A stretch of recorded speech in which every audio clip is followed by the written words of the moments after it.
सांस हम पहले उस पल से ले रहे हैं जब से शरीर का जन्म हुआ, राइट। और कभी इसके ऊपर विचार नहीं किया कि सांस ठीक होता है या नहीं है, कम है कि हमारा जितना जाना चाहिए उतना जा ही नहीं रहा है।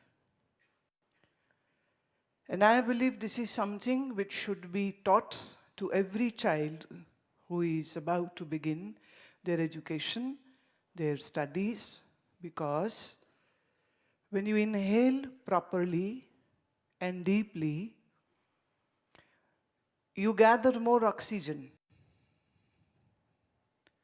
When you gather more oxygen, then this oxygenated blood will nourish your brain, nourish all the neurons in the brain, strengthen your heart, strengthen your liver, gallbladder, pancreas, intestines.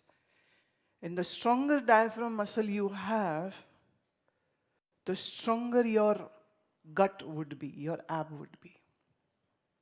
अभी शरीर के ऊपर जो खोज चल रही है, जो बहुत नई नई सो कॉल्ड रिसर्चेस आ रही हैं, तो वो साइंटिस्ट अभी ये कह रहा है कि एक तो दिमाग है यहाँ जो ऊपर हम मानते हैं कि मस्तिष्क में है, सिर में है, पर वो कह रहे हैं कि एक मस्तिष्क आपके गट में भी है, माने पेट में भी है। तो इसका अर्थ ये हुआ कि जब आप श्वास सही से नहीं लेते हैं तो सिर्फ ये मस्तिष्क प्रभावित नहीं होता है, आपके पेट में भी कुछ ऐसी चेंजेस आ रही होती हैं जो कि नहीं आनी चाहिए। Let's say your instinctive gut feeling will be missing if you are not breathing properly. Gut feeling समझते मैं किसको कह रही हूँ? Anybody? What is this called gut feeling?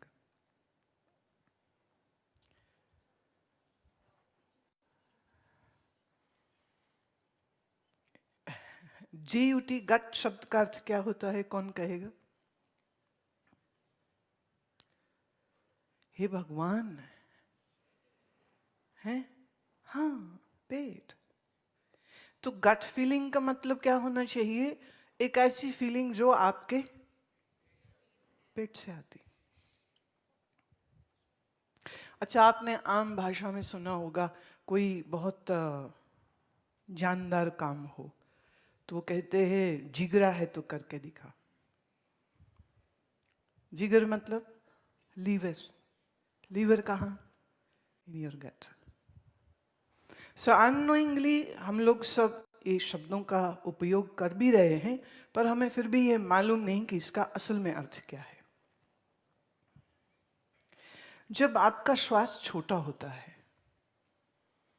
तो ऐसे ही समझिए कि जैसे ऑक्सीजन न मिले, आदमी का नाक मुंह बंद कर दीजिए, 3 मिनट तक अगर उसका नाक मुंह बंद रह जाए तो उसका मस्तिष्क डेड हो जाएगा, काम नहीं कर पाएगा, इरिवर्सिबल डैमेज हो जाएगा। अगर वो जिंदा रह भी गया तो उसका मस्तिष्क मर चुका होगा। 3 मिनट का जो समय है, ये इतना भी हमारा मस्तिष्क बिना ऑक्सीजन के नहीं रह सकता है।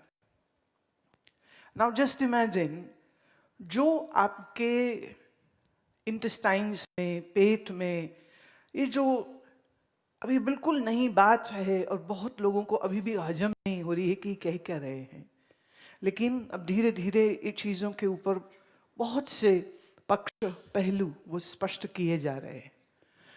अब अगर आप श्वास ठीक से नहीं ले रहे तो इसका अर्थ क्या हुआ कि जैसे सिर के, माने इस भाग के मस्तिष्क को ऑक्सीजन न मिले तो ब्रेन डेड हो सकता है, आदमी का प्राण जा सकता है।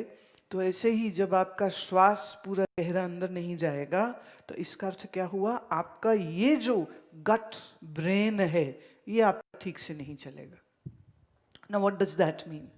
It means कि एक जो सेंस होती है, ये करना चाहिए, या ये नहीं करना चाहिए, ये आपके भीतर से आनी चाहिए, ना कि कोई और आपको ये कहे कि ठीक है या नहीं ठीक है।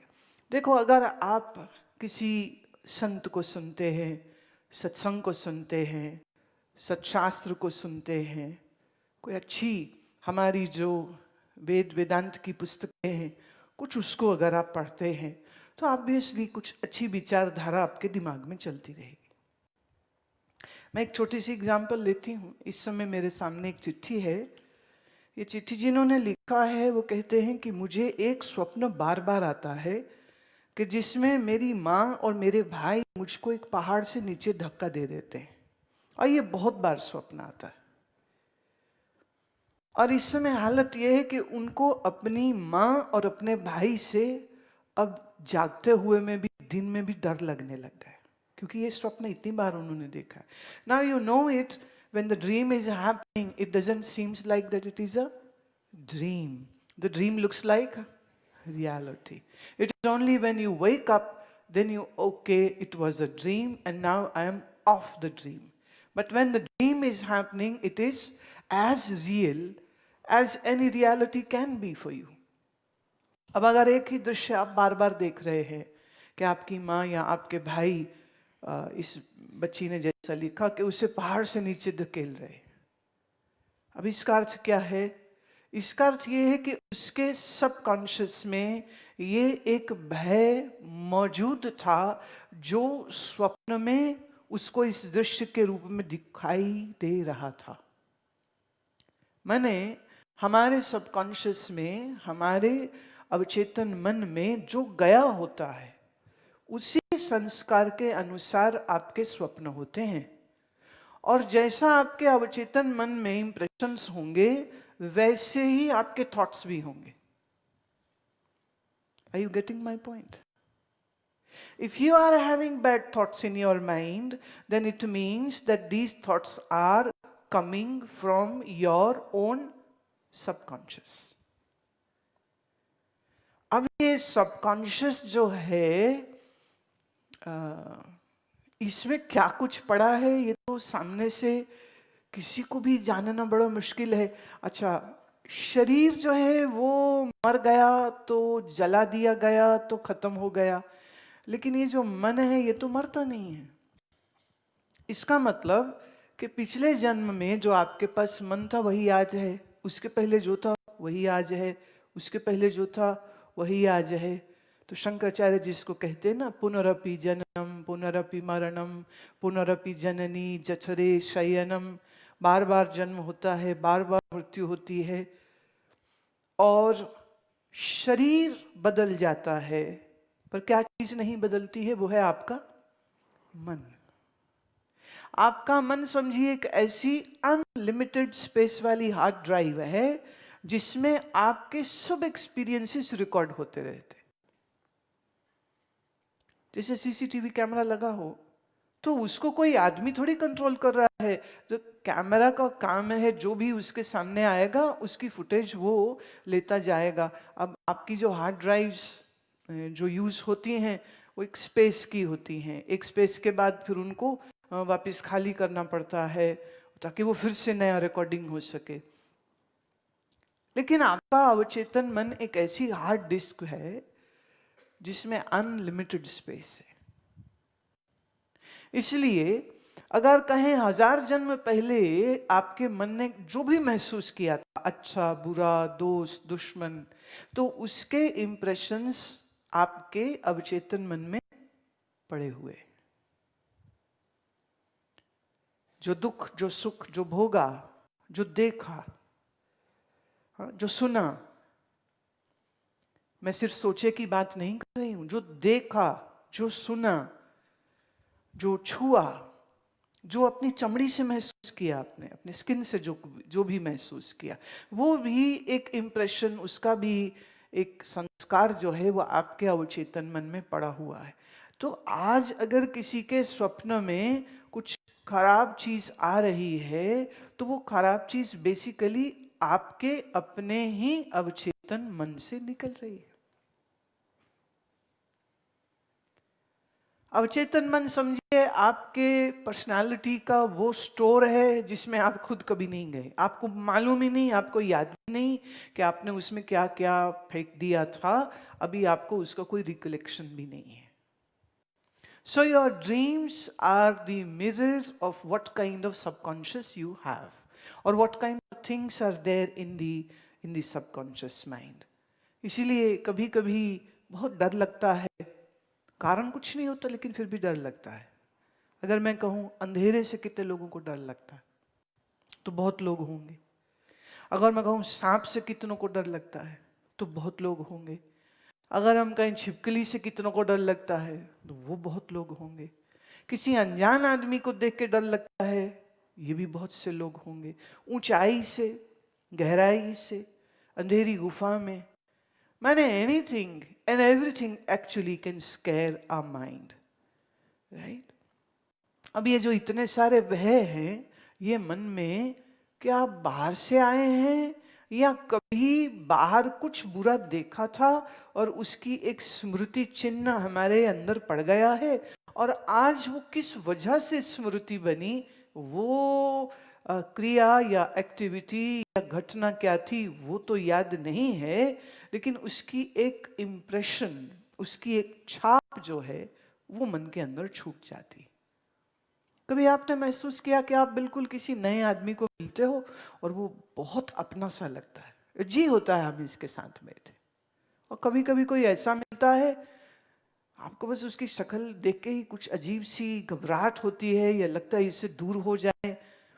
बंदा बहुत अच्छा हो सकता है, वो लड़की बहुत अच्छी हो सकती है, लेकिन आपके मन को कुछ अनकंफर्टेबल फीलिंग आती रहती है कि भी ये ठीक नहीं है, मुझे ना ही दिखे तो अच्छा है, ये मुझसे दूर ही रहे तो अच्छा है. Now these are very inexplainable feelings which anybody can have. Why is it happening? Again, you'll have to dig down deep into your own subconscious mind. अच्छा, एक बात बताइए, ये तो आप सब ने कभी ना कभी एक्सपीरियंस किया होगा, अगर कभी बड़ी जोर से डर लगे तो आपके पूरे शरीर में सेंसेशन कहाँ फील करते हैं आप? पेट में, right? It's in the stomach. The stomach begins to churn, right. जैसे एग्जाम से डर लग जाता है तो कईयों को बुखार चढ़ जाता है. ये लिटरली बुखार चढ़ता है कि टेम्परेचर दिख रहा है, थर्मामीटर में दिख रहा होगा कि 102 हो गया कि 101 हो गया. अभी ये डर था मन में, पर बुखार आ गया शरीर में, और एग्जाम खत्म हो जाए तो बुखार भी खत्म हो जाता है. कई हैं जो डर लगे तो उनका पेट लूज हो जाता है. ये भी एक चीज देखी गई है, साइकेट्रिस्ट ने ये ऑब्जर्व करी है कि एग्जाम्स के जब दिन होते हैं उन दिनों डॉक्टर के पास जब शिकायत पहुंचती है किसी भी मरीज की, तो मैक्सिमम टाइम पे दो ही होती हैं, या तो उसे बुखार है या तो उसका पेट खराब होता है. अब पेट खराब का आपके मन के डर से क्या रिलेशन? पर डेफिनेटली है, राइट. तो ये जो हमारी गट फीलिंग्स हैं, ये आपको महसूस नहीं होंगी अगर आप अपने शरीर के साथ ठीक से व्यवहार नहीं करते. मतलब अगर आप ठीक से श्वास नहीं लेते हैं तो आपकी ये जो गट फीलिंग है, जो आ जानी चाहिए कि ये ठीक नहीं है, ये मैं ना करूं, या ये बंदा ठीक नहीं है, ये मैं ना करूं. क्या है, हम लोग भुगत के समझते. पहले बड़ा अच्छा लग रहा है, फिर कुछ गड़बड़ जब हो जाती है तो पता चलता अरे ये तो बंदा ही ठीक नहीं था, या ये काम नहीं करना चाहिए था, पर हम समझ ही नहीं पाते हैं. फिर हम दूसरों से पूछते हैं ये करें, ये नहीं करें, ये करें, ये नहीं करें. और फिर दूसरों के एडवाइस पे आप जब चलते हैं, sometimes it's okay, sometimes it's not okay. But I always say that if you breathe properly, if you breathe deeply, if you use your diaphragm muscle, if you have a diaphragmatic breath happening, then this gut feeling will be very clear and very strong to you.